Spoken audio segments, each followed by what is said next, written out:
Halo semuanya, perkenalkan nama saya Angela Kristiani Taniu dengan NIM 2401140041 dari kelas 2A Program Studi Pendidikan Guru Sekolah Dasar Fakultas Keguruan dan Ilmu Pendidikan Universitas Nusa Cendana. Baik, di video kali ini saya akan menjelaskan secara singkat tentang perbedaan antara sistem demokrasi di negara Norwegia dan di Indonesia dan apa saja yang sudah dijalankan dengan baik penerapan sistem demokrasi di Norwegia dan belum dijalankan dengan baik di Indonesia. Nah, langsung saja simak video penjelasan singkat dari saya. Sebelum kita mengetahui perbedaan sistem demokrasi di negara Norwegia dan di Indonesia, tentunya yang pertama harus kita ketahui terlebih dahulu tentang apa sih itu demokrasi. Nah, jadi demokrasi adalah suatu sistem pemerintahan yang memberikan kekuasaan kepada rakyat untuk memilih dan mengontrol pemerintahan. Demokrasi juga dapat diartikan sebagai suatu sistem yang memberikan kesempatan kepada rakyat untuk berpartisipasi dalam proses pengambilan keputusan dan pembuatan kebijakan. Nah, setelah kita mengetahui apa itu demokrasi, langsung saja pada materi inti yang akan saya bahas, yaitu tentang perbedaan sistem demokrasi di Norwegia dan di Indonesia.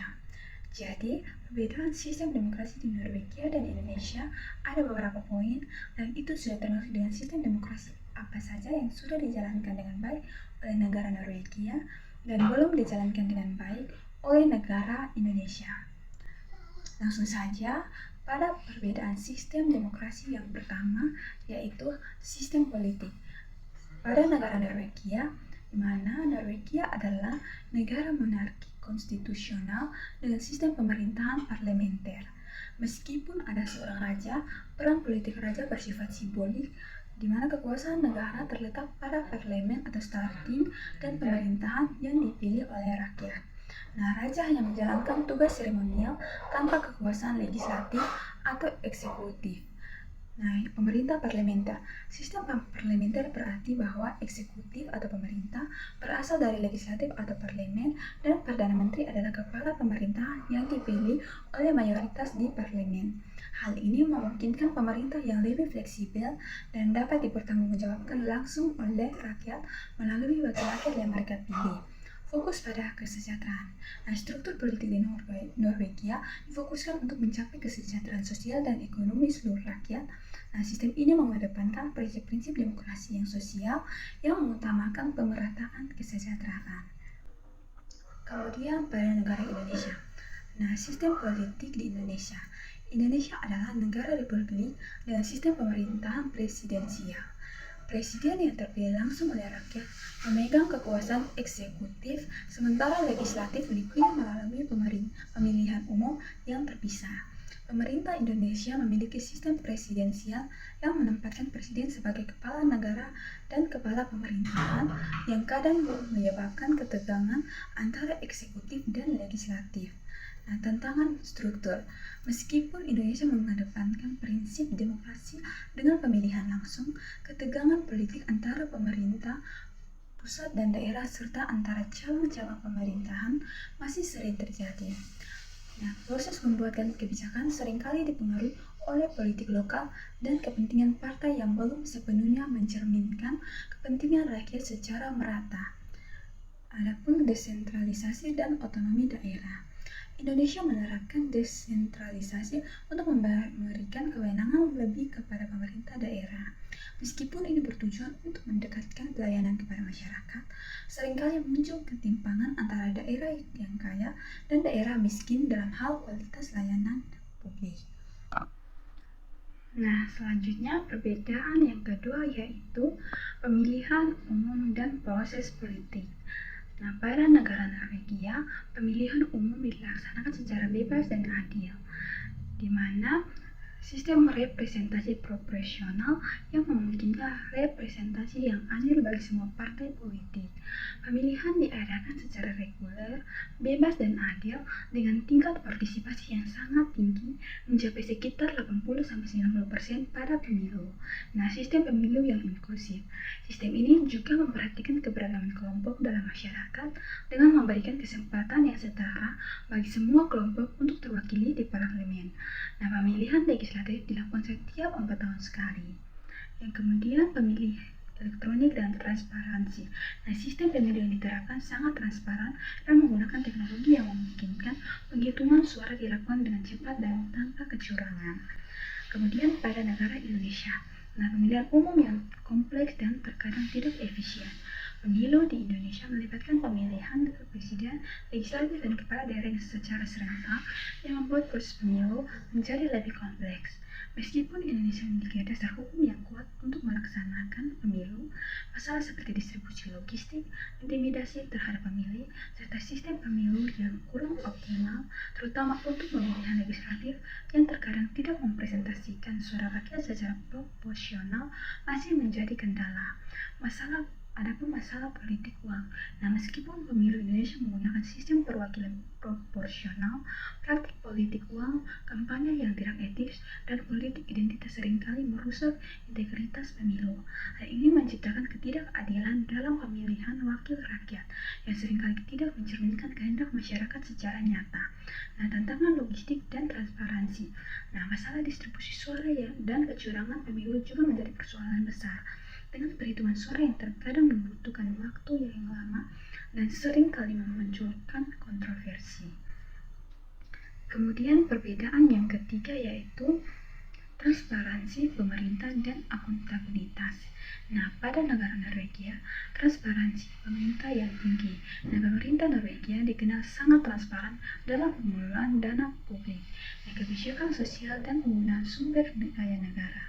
Semua kebijakan dan anggaran negara dapat diakses oleh publik dan dapat diawasi dengan ketat oleh masyarakat sipil serta media.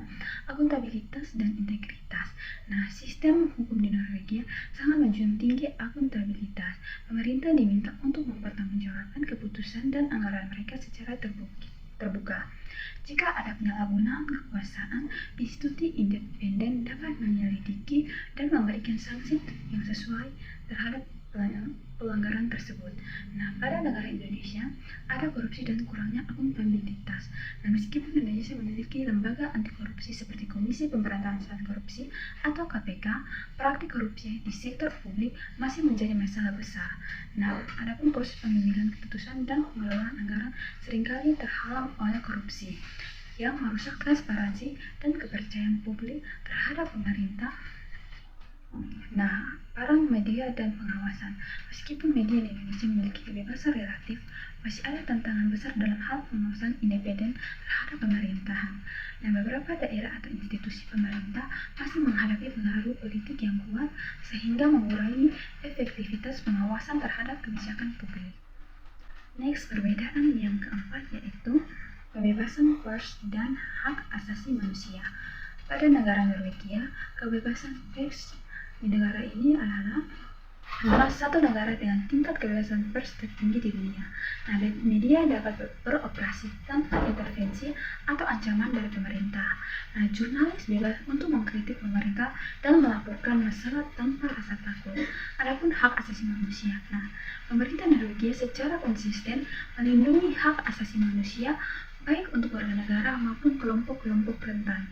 Nah, hukum dan kebijakan di Norwegia. Nah, ini berfokus pada perlindungan hak-hak individu, termasuk hak minoritas, perempuan, dan kelompok LGBT. Kemudian pada negara Indonesia, nah, kebebasan pers yang terbatas.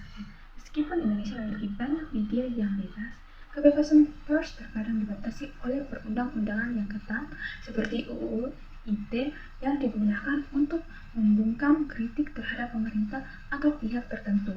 Nah, media di Indonesia sering menghadapi ancaman fisik dan hukum serta perundang-undangan yang membatasi kebebasan berekspresi. Nah, adapun masalah hak asasi manusia, meskipun Indonesia meratifikasi berbagai konvensi internasional mengenai hak asasi manusia, implementasi hak-hak ini masih terbatas.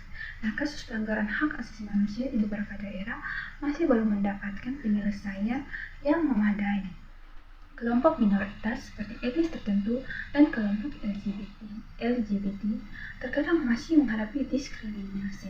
Disclaimer, untuk LGBT memang tidak diperkenankan. Nah, selanjutnya perbedaan yang kelima yaitu pendidikan demokrasi dan kesadaran politik. Nah, pada negara Norwegia, pendidikan demokrasi itu kuat. di mana pendidikan tentang demokrasi dan hak asasi manusia menjadi bagian penting dari kurikulum di sekolah-sekolah di Norwegia. Anak-anak dan remaja diberikan pemahaman tentang proses politik, hak dan kewajiban mereka sebagai warga negara, serta pentingnya partisipasi dalam demokrasi. Nah, pada negara Indonesia, pendidikan demokrasi yang masih terbatas. Nah, meskipun sudah ada kurikulum pendidikan kewarganegaraan, banyak masyarakat Indonesia yang masih kurang memahami proses politik dan hak-hak mereka. Pendidikan demokrasi di banyak daerah masih lemah, terutama di daerah-daerah yang lebih terpencil, yang membuat tingkat partisipasi politik seringkali rendah. Nah, itulah penjelasan singkat dari saya tentang perbedaan sistem demokrasi di negara Norwegia dan negara Indonesia, beserta sistem demokrasi apa saja yang sudah dijalankan dengan baik dan belum dijalankan dengan baik oleh negara Indonesia. Semoga materi yang saya bawakan ini boleh bermanfaat bagi kita semua. Sekian video dari saya, terima kasih, sampai jumpa di video selanjutnya. Bye-bye.